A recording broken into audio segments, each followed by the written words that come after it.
Assalamualaikum warahmatullahi wabarakatuh. Apa kabar anak-anak?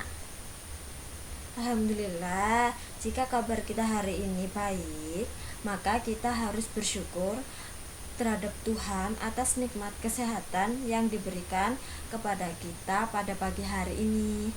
Hari ini, Rabu 18 November 2020, kita akan mempelajari gambar cerita, pantun, dan peredaran darah pada hewan. Langsung saja yang pertama, apa itu gambar cerita? Anak-anak sudah tahu? Apa belum? Yuk kita pelajari.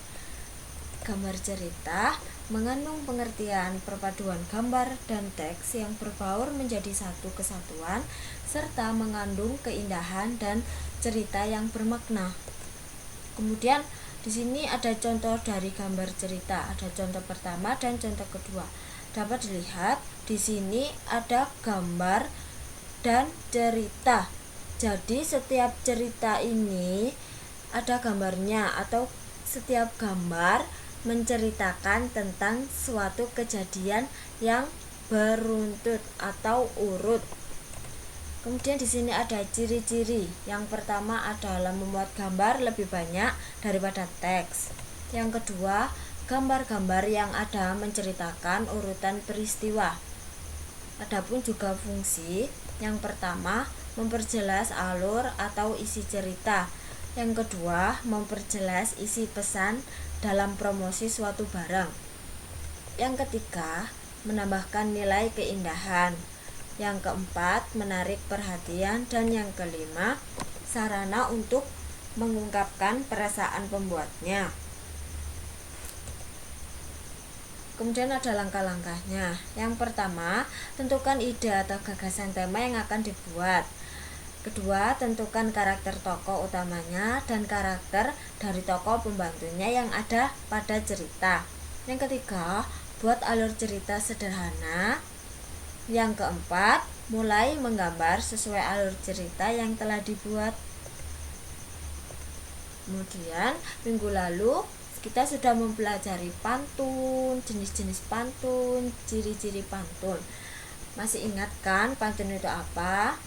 Ya, pantun adalah jenis puisi lama yang tiap baitnya terdiri atas 4 baris serta memiliki sampiran dan isi. Ingat ya, pantun itu ada 1 bait dan mempunyai 4 baris, hanya 1 bait ya anak-anak. Di sini ada ciri-cirinya. Yang pertama, tiap bait terdiri dari 4 baris, 8 sampai 12 suku kata di tiap baris. Ketiga, memiliki sampiran dan isi. Ingat, sampiran berada di baris 1 dan 2 dan isi berada di baris 3 dan 4. Berima ABAB. Masih ingat jenis-jenis pantun ada apa aja? Ya, pantun nasihat, pantun jenaka, pantun agama, pantun teka-teki, pantun anak. Kemudian di sini kita akan mempelajari sistem peredaran darah pada hewan. Yang pertama, pada hewan serangga. Sistem peredaran darah pada serangga hanya terdiri dari 1 pembuluh darah yang memanjang. Pembuluh ini dinamakan dengan aorta. Ini ya, gambar dari pembuluh darah serangga. Yang kedua ada ikan. Alat peredaran darah pada ikan terdiri dari jantung, pembuluh nadi ventral, pembuluh nadi dorsal, dan kapiler. Jantung ikan itu sendiri terdiri dari 2 ruang, yaitu serambi dan bilik. Jantung pada ikan memiliki sinus venus yang fungsinya untuk menerima darah kaya karbon dioksida dari seluruh tubuh. Ini contoh dari peredaran darah pada ikan. Kemudian ada amfibi. Salah satu dari amfibi yaitu kita contohkan kata. Alat peredaran darah yang dimiliki oleh kata ini terdiri dari jantung dan pembuluh darah. Jantung pada kata terdiri dari 3 ruang, yaitu serambi kiri, serambi kanan, dan bilik. Kata memiliki sinus venus. Sinus venus ini memiliki fungsi untuk menampung darah yang kaya akan karbon dioksida dari seluruh tubuh. Ini contohnya. Kemudian ada reptil. Alat peredaran darah yang dimiliki oleh reptil ini terdiri dari jantung dan pembuluh darah.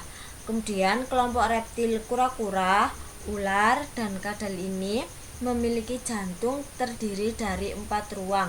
Di antara 2 serambi dipisahkan oleh sekat. Meskipun demikian, di antara 2 bilik ini juga dipisahkan oleh sekat yang tidak sempurna.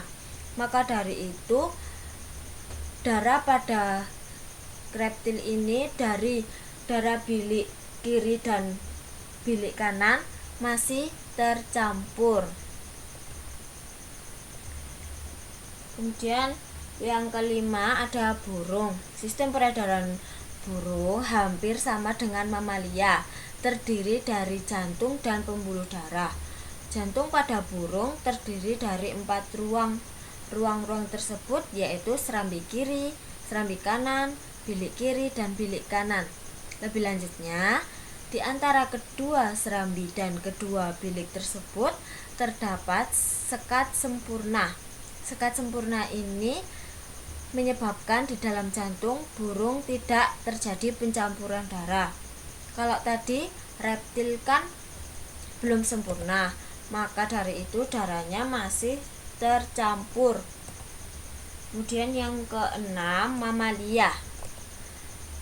Sistem peredaran darah pada mamalia umumnya seperti pada manusia. Peredaran darah pada mamalia paling kompleks atau sempurna dibandingkan hewan yang lainnya. Alat peredaran darah pada mamalia terdiri dari jantung dan pembuluh darah. Jantung pada mamalia memiliki 4 ruang. Ada serambi kanan, serambi kiri, bilik kanan, dan bilik kiri. Ini contoh dari peredaran darah pada mamalia. Baik anak-anak, pelajaran pada pagi hari ini cukup sekian. Semoga ilmu yang didapat pada pagi hari ini bermanfaat bagi kita semua. Ibu akhiri, wassalamualaikum warahmatullahi wabarakatuh.